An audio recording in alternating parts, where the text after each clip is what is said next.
Intel 6th Gen NUC on the second-hand market here in the UK can be had for around £130 to £160 today. But is that too much money for the performance it can offer today? Well, today we're going to find out. The Intel NUC 6, specifically the i5 SYK version I have here today, comes equipped with built-in dual-band wireless AC, which gives us Bluetooth as well. There's Gigabit Ethernet if you'd prefer not to use Wi-Fi, a 3.5mm audio jack, and 4 USB 3.0 ports, 2 on the front and 2 on the back. There's also HDMI and mini DisplayPort outputs for your monitoring needs as well. Oh, and a full-sized card reader, which is handy. Otherwise, we have an i5 6260U powering the NUC 6, a dual-core hyper-threaded chip running at 1.8 GHz, boosting up to 2.7 GHz on both cores. That's definitely going to hold back performance in some scenarios today, but it's mostly going to be the graphics holding it back in those situations. And I say that because there is no dedicated GPU.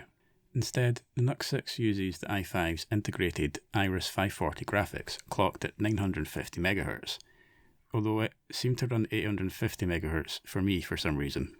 Speaking of integrated graphics though, the NUC 6 does have 16GB of DDR4 RAM, but it's only single channel, and with only 64MB of its own, the Iris 540 needs to use system memory for the rest of what it needs. The RAM being single channel cuts the 540's memory bandwidth in half, handicapping the NUC 6 even further, which makes its £130 to £160 price tag seem even steeper. With many PCs like this though, you are mainly paying for the form factor. But considering what you can get for around the same price and even cheaper, it just doesn't seem to be worth it. But I suppose if the performance is good enough, any price can be justified. I have the NUC 6 on loan for my work, so luckily I've not had to pay for it. But if I had, I'd be expecting better performance in CSGO than what it offered. I wasn't particularly ambitious with the settings either. You're seeing the game right here running at only 1366 by 768 with the lowest settings and 60x anisotropic filtering. Generally, performance is reasonably okay to be honest, but the 1% and 0.1% lows of 23.1 and only 2 FPS respectively indicate some noticeable hitches and stuttering. This mainly comes in the more graphically intense maps like Anubis, where you'll see hitches which did get in the way of combat during the bot match it had, and in easier to run maps where the hitches are few and far between. At least some of that will be down to the single channel RAM configuration though, so I think swapping to 2 8GB sticks for dual channel would go at least some way to fixing that stuttering.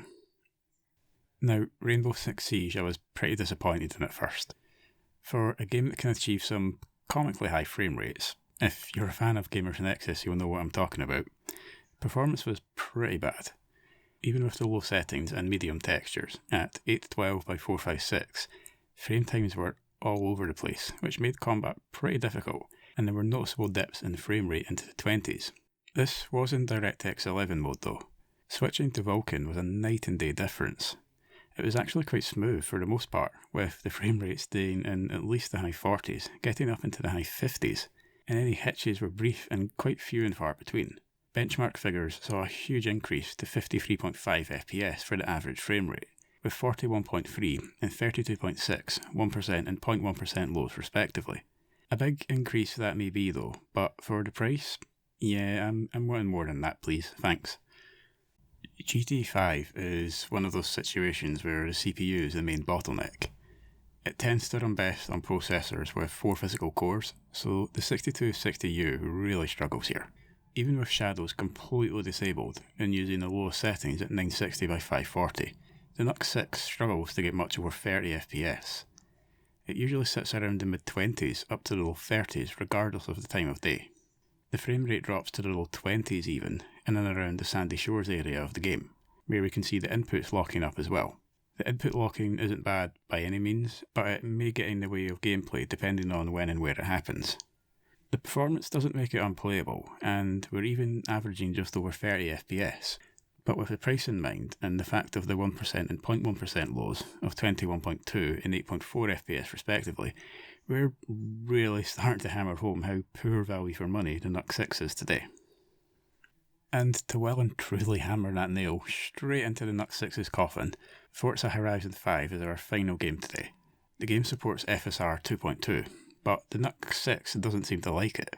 Its Iris 540 graphics are DirectX 12 compliant, but whenever I'd enable FSR, the game would just crash to the desktop. So we had to use the lowest settings at 1024 by 768, and then use AMD's Fidelity FX CAS to make it playable. CAS, like FSR, renders the game at a lower resolution and then upscales it to the resolution you have your game set at. I'm genuinely surprised the game even runs though. The NUC 6 is a tiny little computer made from laptop grade parts, and it's managing average 1% and 0.1% lows of 28.1, 11.2 and 9.5 FPS respectively. It's running a massively popular, big budget game, and running it to a point where performance is good enough that if it's all you had, you could more than put up with it. General driving around the world has FPS in the mid-20s to mid-30s, and it's about the same in online races as well. There is the occasional hitch and some stuttering too, but overall I'm quite impressed. As has been the theme throughout the video today though, the price the NUC 6 goes for is just way too much for the performance you get. So what about general usage then? Well, it's actually quite usable. There is a bit of a delay in opening things, more so than you would expect from an SSD, but it is quite minor. YouTube runs fine in 1080p with no drop frames at all, although switching videos to full screen has a bit of a delay too. I later found out that the 240GB M.2 drive I'm using in this NUC has some errors, so that could probably be why it's causing these slight delays and slightly sluggish appearance and performance. But you'll have no issues with things like document writing though, and presumably other office type work like that as well. Although if that's all you're needing a PC for, you'd still be paying too much for the NUC 6, even if the size is the main reason you wanted a mini PC specifically. So in conclusion then, Intel's 6th Gen NUC, the performance today is passable. You kind of have to destroy the graphical quality in the likes of Forza Horizon 5. In general usage, while a little bit sluggish, I think would be the right word, is still perfectly fine and way more than what you can get with a mechanical hard drive. For the £130 to £160 you would pay for this on the used market is definitely not worth it today. If you could pick this up for around £100 or less, that would definitely make it a different story. For around the same price or cheaper actually, you can get slightly bigger but similarly tiny PCs from the likes of HP and Dell, which will not only be more powerful but actually offer more upgradability in the sense that you can actually take the processor out and upgrade it, which you can't do with this because the processor is soldered to the motherboard. But yeah, things I would do to improve this, if you already had one, would be swapping out the single 16GB stick of DDR4 for two 8GB sticks. If you're running a single stick, that means you're using single channel, which is going to negatively affect performance, especially in games or applications that would use the iGPU.